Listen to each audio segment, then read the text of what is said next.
Ya, jadi itu adalah tujuan pembelajaran kita, yaitu mengidentifikasi langkah-langkah berpikir komputasional. Yang ketiga itu adalah menyusun algoritma sederhana dalam bentuk langkah-langkah ya untuk menyelesaikan masalah sehari-hari. Ya, menyelesaikan algoritma.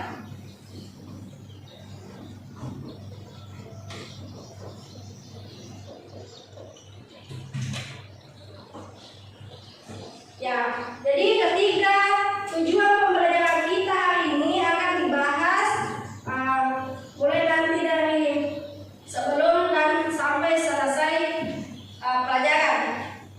Yang pertama, pengertian berpikir komputasional. Ya, jadi apa itu berpikir komputasional? Jadi kalau kita pikirkan dulu, apa itu kira-kira komputasional? Apa itu? Berpikir komputer? Iya? Jadi ada beberapa yang menganggap bahwa berpikir komputasional itu hanya tentang komputer saja. Tetapi berpikir komputasional itu tidak hanya melulu tentang komputer ya. Ya, jadi apa itu berpikir komputasional? Berpikir komputasional itu adalah cara kita mendekati masalah. Artinya ada itu masalah yang saat kita selesaikan sepertinya rumit sekali, tetapi ternyata saat kita mencoba ada cara lainnya yang lebih mudah, ya. Jadi seperti itu kok caranya berpikir komputasional. Mirip seperti bagaimana laptop ini dirancang ceritanya. Laptop ini dirancang untuk bekerja kepada manusia. Tinggal kita ketik apa yang mau kita ketik, tinggal tersalin di awalnya, di kertas halamannya. Ya, seperti itu ceritanya. Ini bukan juga tentang misalnya kita seorang programmer. Ya, kita harus belajar kode-kode untuk belajar yang namanya komputasional, enggak. Ya, jadi komputasional itu enggak melulu tentang komputer. Jadi kita nanti ini belajar tentang berpikir komputasional untuk melatih pikiran kita untuk memecahkan masalah. Ya, ada yang dibilang masalah besar yang bisa diperkecil. Artinya seperti halnya kalau kita belajar matematika, dibagi dulu, dikali dulu, atau dijumlah dulu, atau dikurang dulu, ya. Ya, ada seperti itu prosesnya. Begitu juga ini berpikir komputasional. Ada cara pendeknya, ceritanya, bukan melulu tentang bagaimana cara panjangnya, bagaimana caranya dapat X sama dengan 2, ya seperti itu ya. Kemudian berpikir komputasional ini juga melatih pikiran kita untuk mencari pola dan kesamaan dalam masalah yang berbeda. Ya, kemudian menyaring informasi penting dari yang tidak perlu. Kemudian membuat langkah-langkah yang jelas untuk mencapai tujuan. Sekarang saya tanya dulu, kira-kira apa kegiatan tadi rumah yang sulit untuk dilakukan? Misalnya mencuci, ataukah cuci piring, ataukah memasak. Kira-kira apa yang menurut tak sulit untuk dilakukan di rumah? Melipat. Ya, ada lagi? Membersihkan toilet. Selain itu, yang lainnya gampang semua sih. Cuci piring susah dilakukan ya. Ya,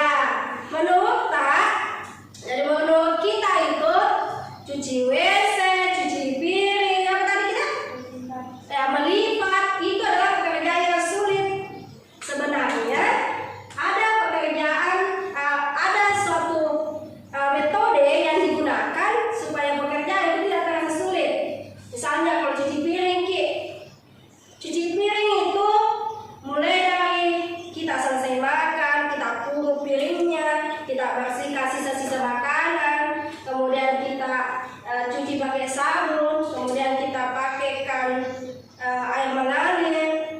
Setelah itu ditiriskan lagi. Setelah itu sudah ditiriskan, dilap lagi supaya tidak terlalu basah piringnya. Seperti itu caranya, makanya kita sulit kita rasa yang namanya cuci piring. Coba kita pikirkan, kira-kira ada nggak yang kalau kita cuci piring tidak sulit nih? Apa kira-kira? Ya, tinggal kita pikirkan saja. Ternyata cuci piring itu hanya kita makan, cuci, bersih, sudah. Sudah tahu? Gampang sih. Karena di pikiran kita sebenarnya banyak sekali itu cuci piring, baru mau disabuni, baru mau dibersihkan sisa makanannya. Padahal harusnya kita tanamkan di otak bahwa cuci piring itu hanya kita makan, bersihkan, sudah nih, kan? Nah, itu cara simpelnya ceritanya untuk mengasah otak kita. Tidak selalu ceritanya sulit pekerjaan yang kita mau kerjakan, ya? Ya, oke. Kemudian sudah kita pelajari mengenai tujuan pembelajarannya. Kemudian kita lanjut ke materi inti. Jadi tadi itu sudah Ustazah jelaskan garis besar berpikir komputasional. Ustazah jelaskan kembali mengenai apa sih langkah-langkah atau pilar dalam berpikir komputasional. Ya, jadi ada pilar-pilarnya atau anak-anaknya itu berpikir komputasional. Ya, jadi itu berpikir komputasional ada 4 pilarnya. Yang pertama itu adalah dekomposisi.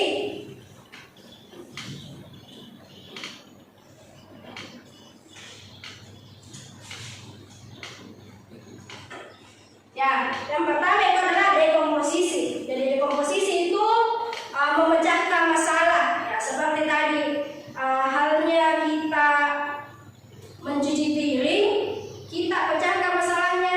Jangan selalu ceritanya simpan saja piringnya. Artinya kalau kita simpan terus piring, tidak kita cuci, makin banyak masalah tak? Makin banyak piring tak?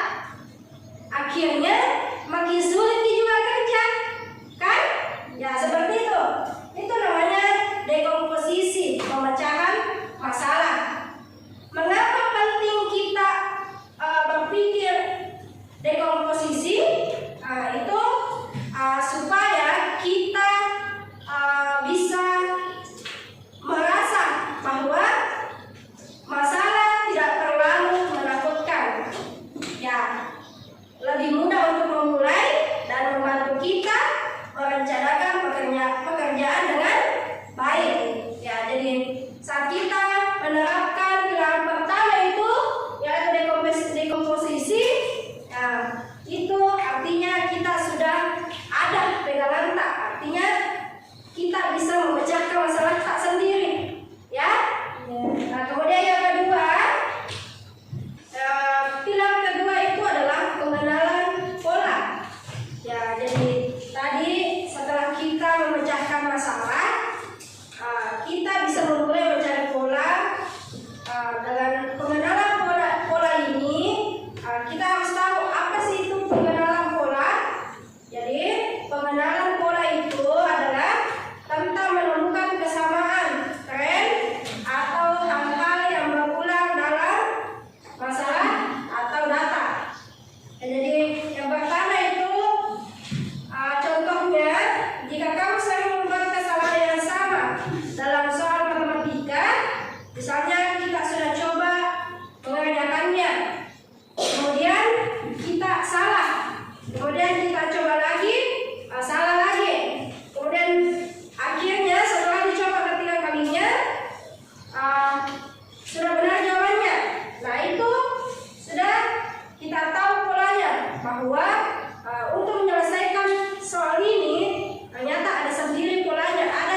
menjelaskan detailnya, tetapi secara logika atau kita berpikir komputasional, kita hanya perlu memikirkan sikat gigi ada, pasta gigi ada, gigi kita bersih sudah.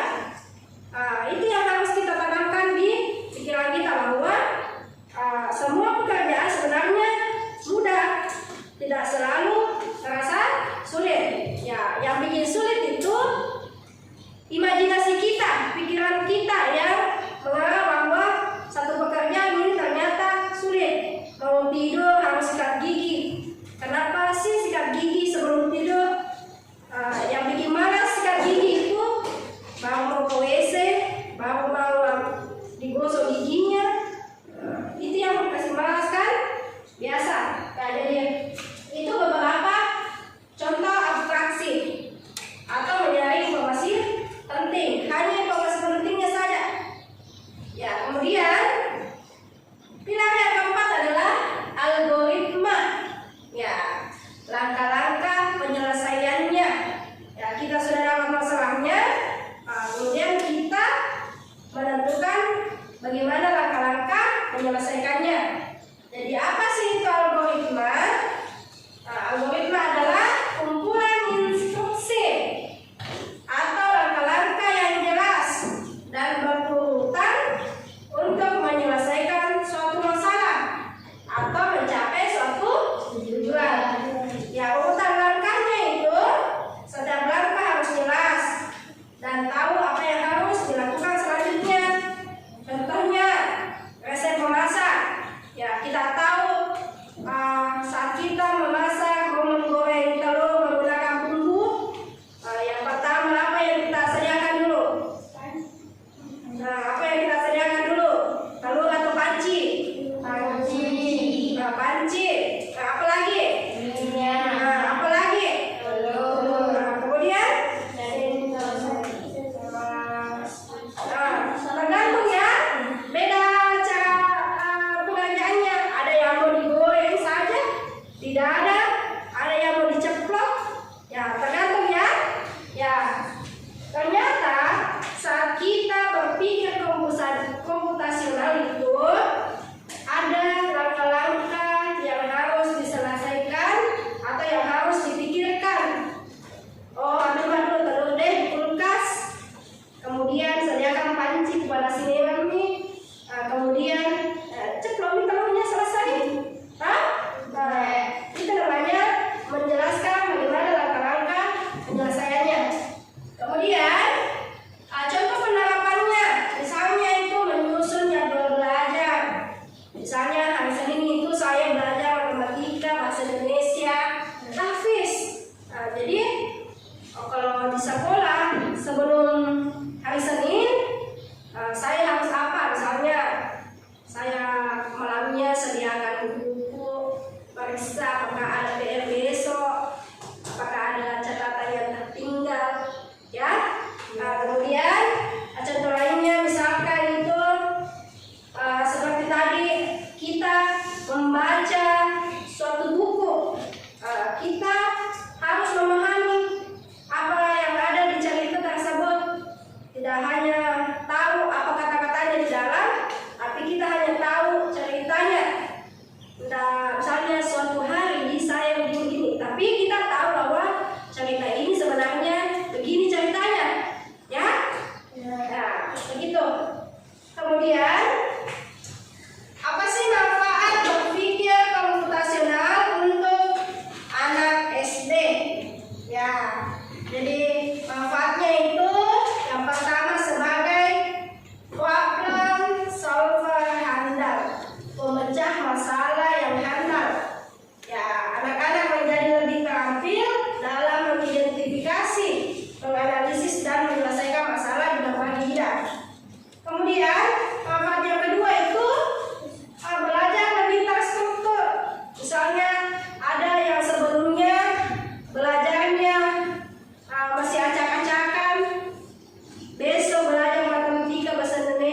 kita bisa menstruktur ceritanya, kita mengatur diri kita sendiri bahwa saya nanti mau belajar ini dulu, mau siapkan buku dulu, mau siapkan seragamku, ya seperti itu ya. Kemudian manfaat yang ketiga adalah siap hadapi teknologi. Ya, jadi zaman sekarang usia kita, ya usia ustazah dulu itu sudah ada teknologi yang namanya komputer. Kalau sekarang itu lebih canggih, ada tab, ada laptop, ya. Kalau dulu itu komputer harus ada CPU-nya, tidak nyala itu komputernya kalau nggak ada CPU. Kalau sekarang ada komputer, ada tab, dibawa kemana-mana, sudah bisa dicas, bisa dicabut kalau dibawa kemana-mana. Ya itu yang namanya teknologi. Jadi kenapa kita berpikir komputasional? Itu manfaatnya supaya kita siap menghadapi teknologi lagi yang ada. Mungkin saja nanti 2 tahun ke depan, 5 tahun ke depan, 10 tahun ke depan ada mobil yang terbang, nanti tahu teknologi. Ya itu namanya teknologi.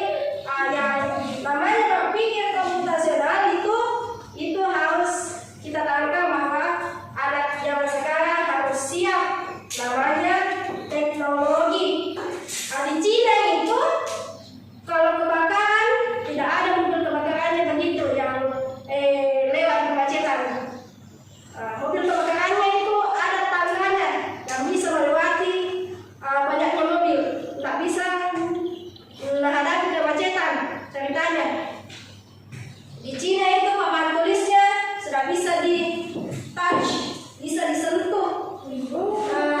Jadi kita tinggal pencet saja. Di Cina begitu. Nah, kalau kita kan masih manual, masih menulis, masih dihapus manual, ya jadi itu namanya teknologi. Kemudian, bagaimana cara melatih untuk berpikir komputasional di sekolah dan di rumah?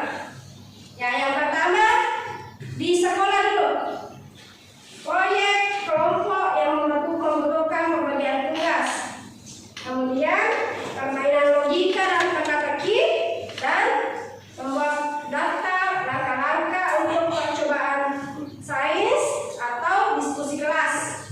Jadi ada beberapa cara melatih kita untuk berpikir komputasional. Misalnya diskusinya itu tentang bagaimana caranya kita ambil bulan, kita menggunakan apa.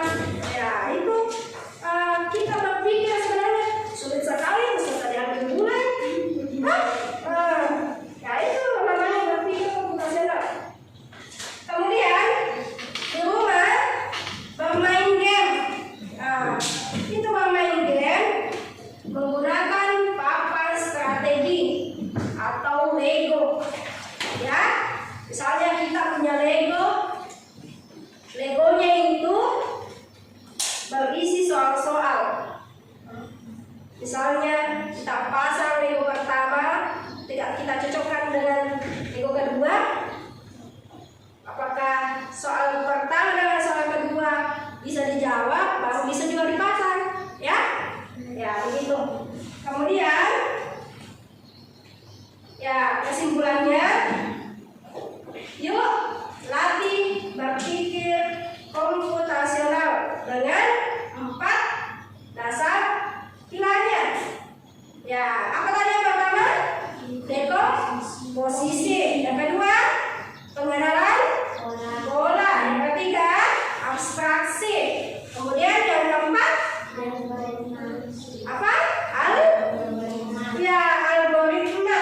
Ya, jadi kesimpulannya, berpikir komputasional itu adalah kekuatan super yang membantu kita memecahkan segala jenis masalah, mulai dari yang kecil dan terus berlatih supaya masalah yang kita hadapi tidak terasa besar.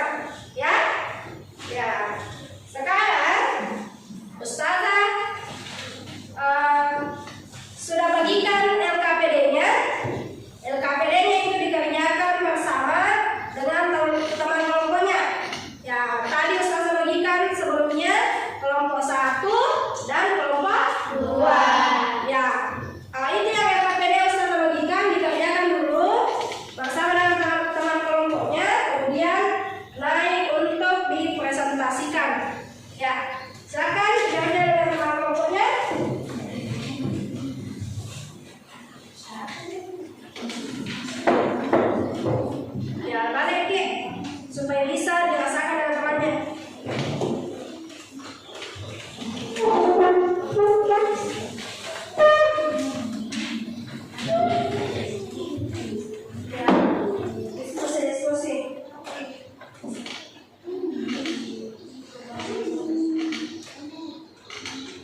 Ya.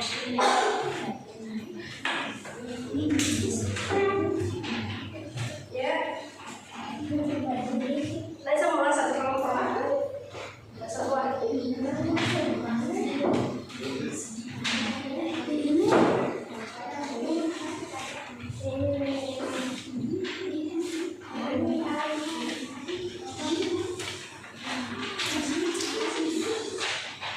Bagaimana kelompok satu?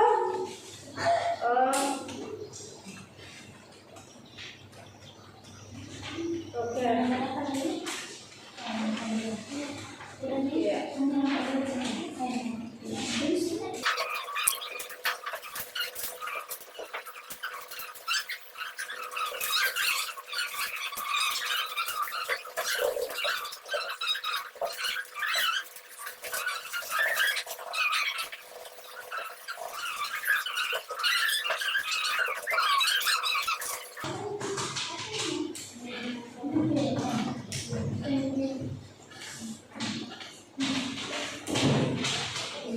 Ya, oke.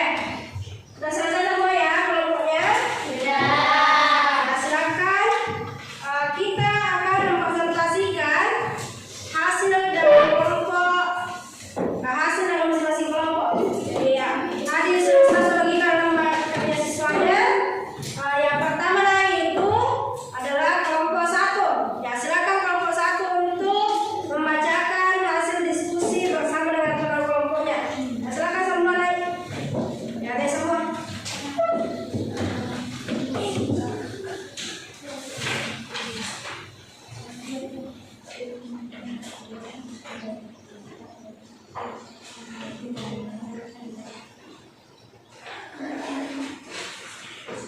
Ya, bagaimana bisa dikit? Ya, oke, silakan kelompok satu. Assalamualaikum warahmatullahi wabarakatuh. Waalaikumsalam. Warahmatullahi wabarakatuh.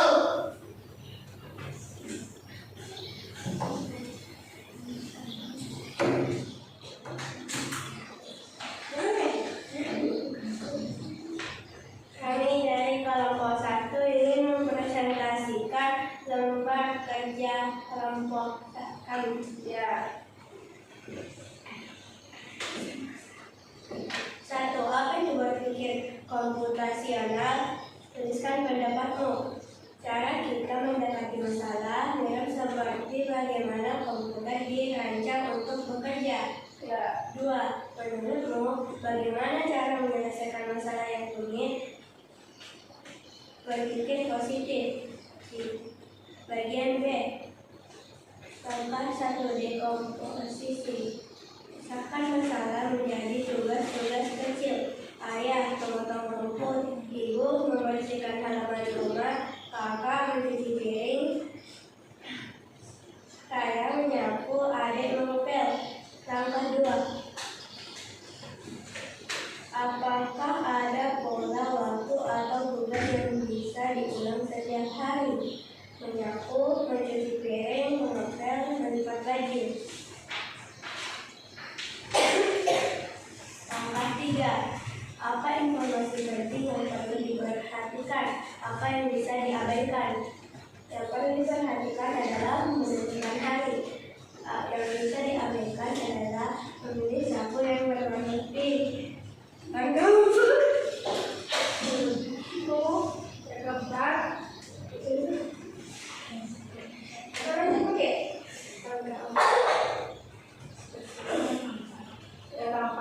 Langkah keempat adalah algoritma.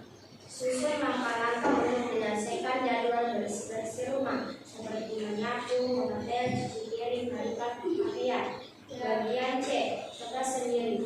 Buat algoritma kegiatan pagimu sebelum berangkat sekolah seperti sholat subuh. Apalagi?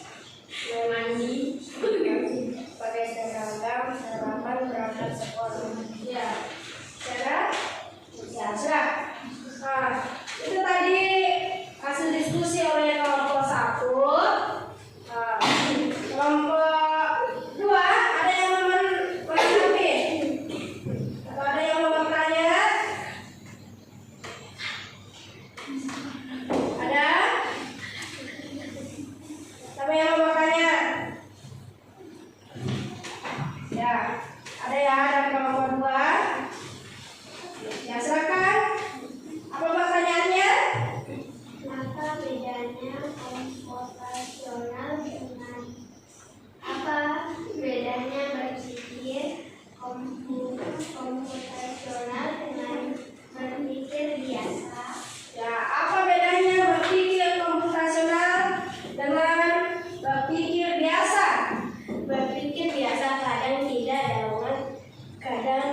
teratur dan spontan, tapi berpikir komputasional itu lebih terstruktur. Ya, oke. Ya, sudah dijelaskan ya bahwa perbedaan berpikir biasa dengan berpikir komputasional itu, berpikir biasa itu terstruktur tapi terlalu detail, ya. Nah, sedangkan berpikir komputasional terstruktur dan apa lagi?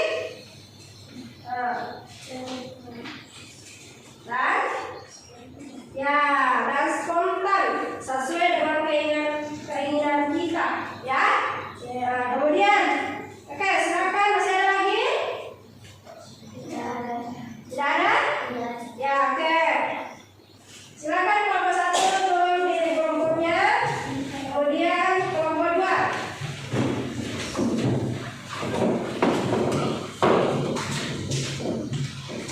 Ya, kelompok 2. Bacakan atau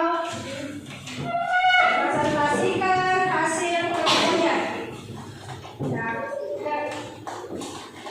sama volume ya.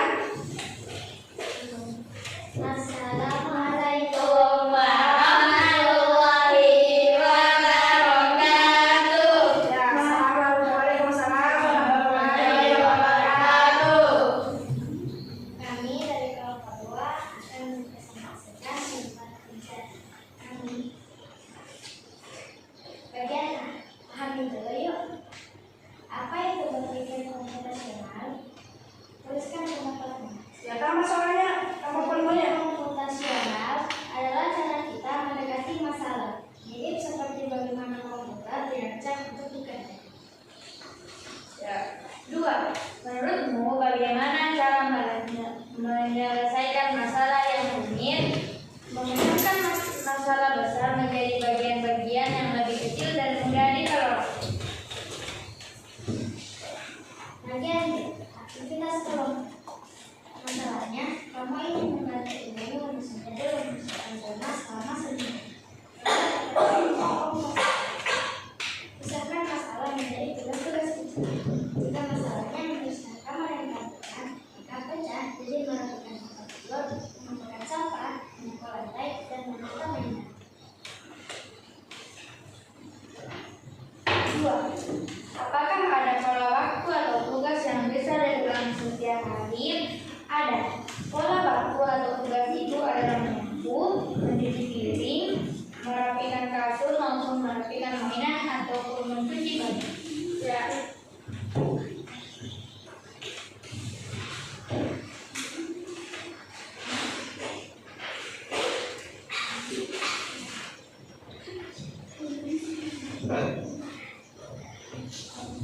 Apa informasi penting yang perlu diperhatikan?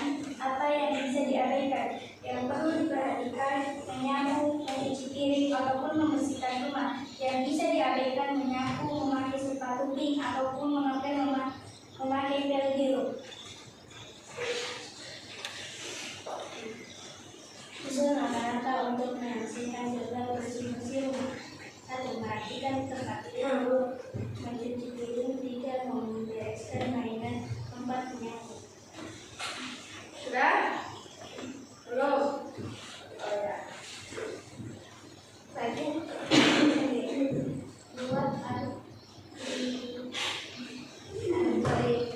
Kegiatan paginya sebelum berangkat ke sekolah. 1. Sholat subuh. 2. Menyiapkan alat sekolah. 4. Sarapan. 5. Pakai sepatu. Ya. Oke. Ya, jadi kelompok